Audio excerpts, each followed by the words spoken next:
Bem, nós estamos aqui, junto com todas as entidades, principalmente o SEBS, que sou membro filiado, abraço, para dizer a nossa luta pela defesa dos 10% da receita corrente bruta da União para aplicar em ações de serviço de saúde. Nós sabemos que a luta tem sido incansável para que a União se comprometa com a sua parte para aplicar recursos, investir em saúde. E as entidades praticamente foram assinantes de um grande projeto que deu entrada no Congresso, com 2.200.000 assinaturas, reivindicando esse 10% da receita corrente bruta. Ora, todos perguntam, mas por que vocês ainda insistem em defender isso que entrou no Congresso? Por que já não vamos negociar, pelo menos com o que o governo federal vem apontando, dizendo que seria um pouco complicado, não há recurso, talvez poderia se quebrar isso, passar para o denominador ser receita corrente líquida? Bem, nós as entidades, e sobretudo aqui falando com o membro da Abrasco e do SEBS, nós rejeitamos qualquer negociação a esse respeito, porque o 10% da receita corrente bruta, que na prática significaria 40 bilhões de reais, desde logo, isso está longe de resolver o subfinanciamento da saúde. Mas reconhecemos que é um momento que foi construído na luta, nas ruas, com as assinaturas. E, portanto, nós, enquanto entidades, jamais temos o direito de começar a negociar e pensar em novas bases, traindo, sobretudo, aquilo que foi decidido pelas assinaturas de 2.200.000 pessoas. Mas, para além disso, nós não podemos entrar numa negociação com uma base de cálculo que todo mundo desconhece. O governo aponta para a receita corrente líquida. O que é isso? Na realidade, esse conceito foi criado pela Lei de Responsabilidade Fiscal em 2000. Significa pegar a receita corrente bruta, tudo aquilo que é visível, fácil de todo mundo perceber. Dona Maria, seu João, lá de qualquer bairro que acompanha a saúde, pode olhar na internet da vida o que é a receita corrente bruta, que é tudo que o governo arrecada. Foi com esse espírito que se pensou, estando transparente, os 10%. Agora, vir com uma negociação, inventando um novo cálculo, a partir da Lei de Responsabilidade Fiscal, que foi criada com a base de que o Estado enxugue, corte os recursos, e, portanto, lá é muito claro, um novo conceito sobre essa receita, que foi criado receita corrente líquida. É com base nessa ideia da Lei de Responsabilidade Fiscal que o governo vem querendo defender, sobretudo no comando pelo Tribunal de Contas deste país, que diz: isso seria o denominador que está na lei. Mas que denominador é esse? É pegar a receita corrente bruta, como é que diz a Lei de Responsabilidade Fiscal? Menos as transferências que o governo federal faz para estados e municípios sairiam. Porque isso são transferências de estados e municípios, não é parte da arrecadação do governo federal, dizem eles. Eles quem? Eu brinco, cara pálida. Na realidade, nós estamos falando aqueles em nome da defesa da proposta do governo federal, que é contrariamente às entidades da área da saúde. Bem, veja, tira transferência de estados e municípios. Diz a Lei de Responsabilidade Fiscal, tira as contribuições sobre folha de salários, tira o conceito da receita corrente bruta. Menos ainda, as contribuições da Previdência se retiram. Tiram também o quê?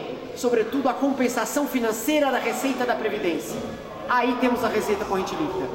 Bem, mas veja, aí há várias pendências. Nós poderíamos aqui nos alongar, eu não tenho tempo com vocês, mas a ideia é o seguinte: mas tira a receita da Previdência, mas a lei fala dos trabalhadores do governo federal, mas trabalhadores com regime jurídico único ou com CLT?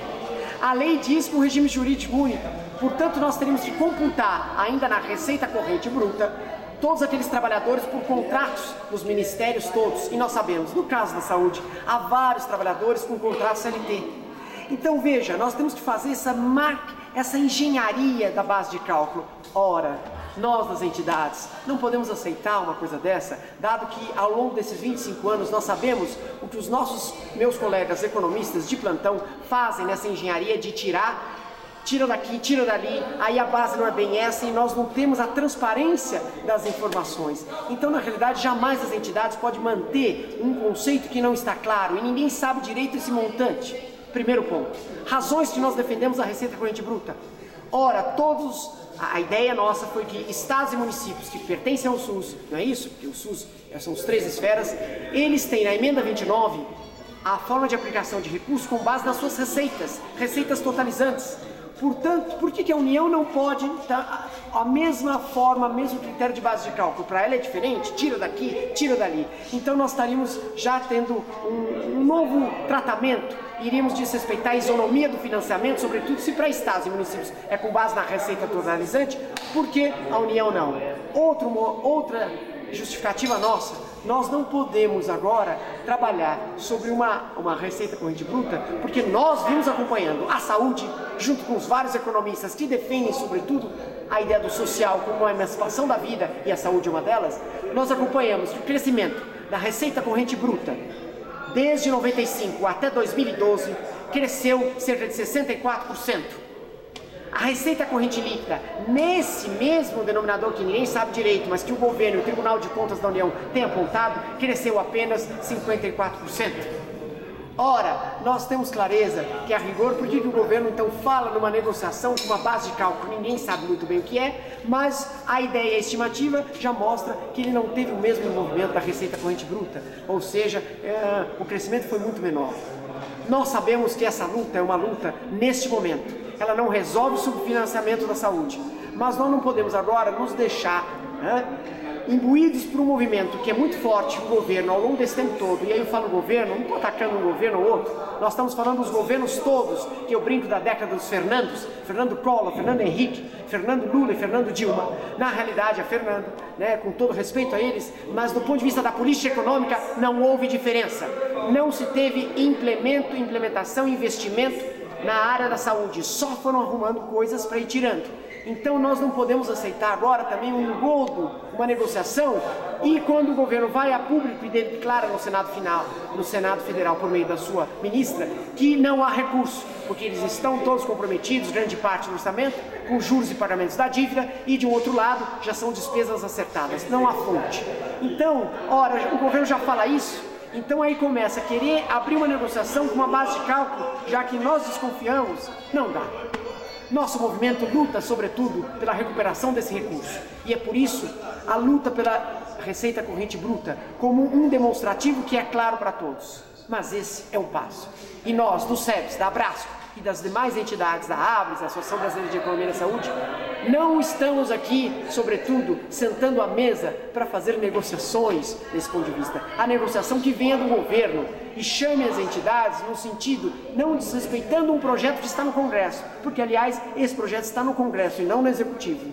Vamos à luta e vamos defender, sobretudo, que o Congresso, os deputados, representem aquilo, a nossa luta já incansável por mais recursos da saúde, comprometimento. E o governo já mostra.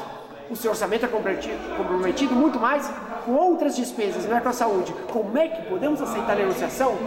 Estamos abertos para sentar com o próprio governo, mas aqui não abrimos mão. Falamos de um projeto de lei que foi assinado por 2.200.000 assinaturas, que expressam as lutas do movimento de junho no Brasil. Queremos sim mais recursos, mais médicos, mais enfermeiros, mais estrutura. Essa é a nossa luta. Isso significa que o debate dos 10%, com mais saúde, é um dos pontos.